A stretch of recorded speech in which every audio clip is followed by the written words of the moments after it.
ஆன்மீக அன்பர்களுக்கு அன்பான வணக்கம். நமசிவாய வாழ்க, நாதன் தாழ்வாழ்க. இன்றைய பதிவில் திரு ஞானசம்பந்த பெருமானின் வரலாற்று தொடர்ச்சியை பார்ப்போம். சென்ற பதிவில் இறைவன் ஞானசம்பந்த பெருமானுக்கு 1000 பொற்காசுகள் அருளியது பற்றியும், அதை எடுத்துக்கொண்டு ஞானசம்பந்த பெருமான் சிவபாத விருதையரை தோணிபுரம் புறப்பட்டுச் செல்லுமாறு கூறியது வரை பார்த்தோம். அதன் தொடர்ச்சியை இந்த பதிவில் பார்ப்போம். தன் தந்தையாரான சிவபாத விருதையரை தோணிபுரம் புறப்பட்டுச் செல்லுமாறு அருளிய சம்பந்த பெருமான் சில நாட்கள் அவ்வூரிலேயே தங்கி எம்பெருமானை வழிபட்டு மீண்டும் பிரயாணம் மேற்கொண்டார். திருக்கோழம்பம், திருவைகள், திருநல்லம், திருவழுந்தூர் ஆகிய தலங்களை தரிசித்துக் கொண்டு காவிரி கரையை அடைந்து திருத்துருத்திக்கு எழுந்தருளினார். பின் அங்கிருந்து மூவலூர் சேர்ந்து தரிசனம் முடித்துக்கொண்டு மயிலாடுதுறையை அடைந்தார். மயிலாடுதுறையில் வழிபாட்டை முடித்துக்கொண்டு செம்பொன்பள்ளி, விளநகர், திருப்பரியலூர், திருவேட்டக்குடி போன்ற தலங்களை தரிசித்துக் கொண்டு தருமபுரம் அடைந்தார். தருமபுரம் திருநீலகண்ட பெரும்பாணருடைய தாயார் பிறந்த ஊர். பாணர் சம்பந்தரை ஊருக்குள் அழைத்துச் சென்று உபசரித்தார். உறவினர்களை அழைத்து அவர்களுக்கு சம்பந்தரின் பெருமையை பலவாறு எடுத்துக் கூறினார். அதை கேட்ட பாணரின் உறவினர்களும் பெருமகிழ்ச்சி கொண்டு சம்பந்தரை பணிந்து அவரை பலவாறு உபசரித்தனர். பாணர் யாழிலே சம்பந்தருடைய பதிகங்களை இசைத்து பாடுவதால் அகிலமெங்கும் இசை ஓங்கும் என பாராட்டினர். அவர்கள் பாராட்டை கேட்ட பாணர் உள்ளம் நடுங்கினார். இறைவன் திருவருளால் அன்றோ அவர் சம்பந்தர் பாடும் பதிகங்களை யாழில் இசைத்து வருகிறார். அவ்வாறிருக்க அவர் உறவினர்களோ பாணரின் வாசிப்பால் இசை ஓங்குகிறது என எண்ணம் கொண்டு விட்டார்களே என்று வருந்தினார். சம்பந்தருடைய பாதங்களில் பணிந்து எழுந்த பாணர், ஐயனே, யாழில் வாசிக்க அடங்காது ஒரு பதிகம் பாடி அருள வேண்டும், அதை இவர்களுக்கு உணர்த்த வேண்டும் என்று வேண்டினார். சம்பந்தரும் அவர் விருப்பப்படி மாதர் மடப்பிடி என்ற திருப்பதிகம் பாடினார். பாணர் தம் யாழிலே அப்பதிகத்தை இசைக்க முயன்றார். என்ன முயன்றும் யாழிசையில் அப்பதிகம் அடங்கவில்லை. பின்னர் பாணர் சம்பந்த பெருமானை பணிந்து, ஐயனே, தங்கள் திருவாக்கிலிருந்து வெளிப்படும் பதிகத்தை இசைக்க முடியாத இந்த யாழ் இனி எதற்கு பிரயோஜனம் என்று சொல்லியவாறு அதை உடைத்தெறிய முயன்றார். சம்பந்தர் அவர் முயற்சியை தடுத்து, இறைவன் பெருமை அனைத்தும் இந்த யாழில் அடங்குமா? முடிந்த அளவு வாசித்தால் போதும் என்று யாழை பிடுங்கினார். பாணரும் தன் தவறை உணர்ந்து வருத்தமுற்று சம்பந்தரிடமிருந்து யாழை பெற்று அப்பதிகத்தை முடிந்த அளவு வாசித்து காட்டினார். பிறகு தருமபுரத்தை விட்டு புறப்பட்ட சம்பந்தர் திருநள்ளாறு சென்று போகம் ஆர்த்த பூன்முளையாள் என்ற பதிகம் பாடி இறைவனை தொழுது பின் சாத்தமங்கைக்கு எழுந்தருளினார். சம்பந்த பெருமானின் வருகை குறித்து அறிந்த நீலநக்கர் அவரை எதிர்கொண்டு அவரை வரவேற்று தம் இல்லத்தில் திருவமுது செய்வித்தார். பின்னர் அங்கிருந்து புறப்பட்ட சம்பந்தர் திருநாகையையும் திருக்கீழ்வேளூரையும் தரிசித்துக் கொண்டு புறப்பட்டார். ஞானசம்பந்த பெருமான் அந்த பகுதிக்கு வந்திருக்கிறார் என்பதை கேட்ட சிறு தொண்டர் அவரை தம் ஊரான திருச்செங்காட்டங்குடிக்கு அழைத்து வந்து உபசரிக்க வேண்டும் என்று விரும்பினார். சம்பந்த பெருமானை கண்டு பணிந்து அவரிடம் தன் விருப்பத்தை தெரிவித்து தம் ஊருக்கு எழுந்தருள வேண்டும் என வேண்டினார். சம்பந்த பெருமானும் அடியாரின் விருப்பத்தை தட்டி கழிக்காது அவரோடு திருச்செங்காட்டங்குடிக்கு எழுந்தருளினார். பிறகு அடியார்களுடன் அவ்வூர் ஆலயத்துக்கு சென்று எம்பெருமானை தரிசித்து மகிழ்ந்தார். சிறுதொண்டருடைய உபசரிப்பிலே கட்டுண்ட பிள்ளையார் இறைவனை வழிபட்டு பைங்கொட்டு மலர்ப்புன்னை என்னும் திருப்பதிகம் பாடி மகிழ்ந்து அவ்வூரிலேயே சில நாட்கள் தங்கினார். திருச்செங்காட்டங்குடியில் அவர் இருந்து வரும் நாளில் பக்கத்து ஊரான திருமருகல் என்னும் தலத்துக்கு இறைவனை தரிசிக்க சென்றார். முதல் நாள் இரவு வழிபோக்கனான வணிகன் ஒருவன் இளம் கன்னியுடன் அவ்வூரிலே இரவு பொழுதை கழிக்க எண்ணி கோவில் பக்கத்தே உள்ள மடம் ஒன்றில் தங்கினான். இரவு அவர்கள் தூங்கும்போது வணிகனை பாம்பு தீண்டிவிடவே விஷம் தலைக்கேறி அவன் மாண்டு விட்டான். பொழுது புலர்ந்தது. அந்த பெண் எழுந்து பார்த்த போதுதான் விவரம் தெரிய வந்தது. அவள் வணிகன் உடல் மீது விழுந்து கதறினாள். அப்போது எம்பெருமானை தரிசிக்க வந்த சம்பந்தர் ஆலய வாயிலுக்கு எதிரில் கண்ணீர் ஆறாகப் பெருக கதறி துடிக்கும் அப்பெண்ணை கண்டார். உடனே அவர் அப்பெண்ணிடம் சென்று, உன் துயரம் என்னம்மா, ஏன் இவ்வாறு கதறுகிறாய் என்று அவளை பார்த்து கேட்டார்.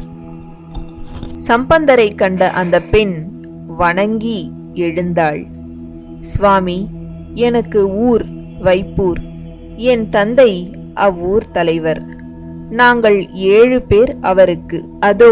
அதோ அந்த மடத்து திண்ணையில் பிணமாக கிடப்பவர் எனக்கு மாமன் மகனாவார். என் தந்தை மூத்த குமார்த்தியை இவருக்கு கொடுப்பதாக நிச்சயித்தார். ஆனால் வேறு இடத்தில் நிறைய பணம் கிடைத்ததால் தாம் கூறிய வார்த்தையை அலட்சியப்படுத்தி மூத்த குமார்த்தியை வேறு இடத்தில் திருமணம் செய்து கொடுத்து விட்டார். இவர் கேட்டபோது 2வது பெண்ணை மனம் செய்து கொடுப்பதாக சொல்லிவிட்டார். அப்படியும் என் தந்தை அவர் வார்த்தையை காப்பாற்றவில்லை. ஆசை காட்டி ஏமாற்றுவது போல் தன் 6 பெண்களையும் வெளியிடத்தில் மனம் செய்து கொடுத்து விட்டார். 7வதாக மிஞ்சியது நான் ஒருத்திதான். என் தந்தையின் வார்த்தையை நம்பி இவர் ஒவ்வொரு முறையும் ஏமாறுவதை கண்ட நான் இவர் என் விஷயத்திலும் ஏமாறுவதை விரும்பவில்லை. ஆகவே என் பெற்றோர்களுக்கு தெரியாமல் இவரோடு புறப்பட்டு வந்துவிட்டேன். நேற்று இவ்வூரை அடையும் போது அஸ்தமித்து விட்டது. இரவு பொழுதை இங்கே தங்கிக் கழித்து காலையில் புறப்படலாம் என இம்மடத்திலே தங்கினோம். இரவு இவரை பாம்பு தீண்டிவிட்டது. விடிந்து பார்த்தால் பிணமாக கிடக்கிறார்.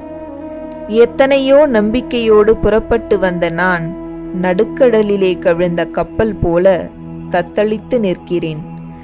அவரோடு என்னையும் அழைத்து கொள்ளட்டும் என்று ஆண்டவனை வேண்டுகிறேன். இனி நான் மட்டும் உயிர் வாழ்ந்து என்ன பயன் என்று அழுது புலம்பினாள். இதை கேட்ட சம்பந்தரின் உள்ளம் வேதனை கொண்டது. உடனே அவர் மருகல் மாணிக்கவண்ணேஸ்வரரை தியானித்து அவள் துயரை துரைக்குமாறு வேண்டி சடையாய் எனுமால் என்ற பதிகத்தை பாடினார். சம்பந்த பெருமான் பாட பாட செட்டியின் தலைக்கேறியிருந்த விஷம் கொஞ்சம் கொஞ்சமாக இறங்கியது. அவர் பாடி முடித்ததும் அவன் உடலிலே பரவியிருந்த விஷம் முற்றும் நீங்கப் பெற்றது.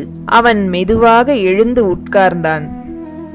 ஆலய வாயிலில் அடியார்கள் கூட்டம் நிற்பதையும் அவர்கள் முன்பு கண்ணீர் விட்டு அழுதபடி தன் காதலி நிற்பதையும் கண்ட அவனுக்கு ஒன்றும் புரியவில்லை. காதலனை கண்ட அந்த பெண் அடைந்த மகிழ்ச்சிக்கு அளவே இல்லை.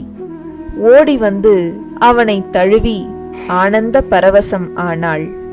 பின் அவனிடம் நடந்ததை தெரிவித்து சம்பந்த பெருமானிடம் அழைத்து வந்து அவரை வணங்கச் செய்தாள். சம்பந்த பெருமானோ அவர்கள் இருவரையும் எம்பெருமான் சன்னதிக்கு அழைத்துச் சென்று தரிசனம் செய்வித்து கணவன் மனைவியாக்கி மகிழ்ச்சிகரமான வாழ்க்கையை துவங்குமாறு ஆசி கூறி அனுப்பி வைத்தார்.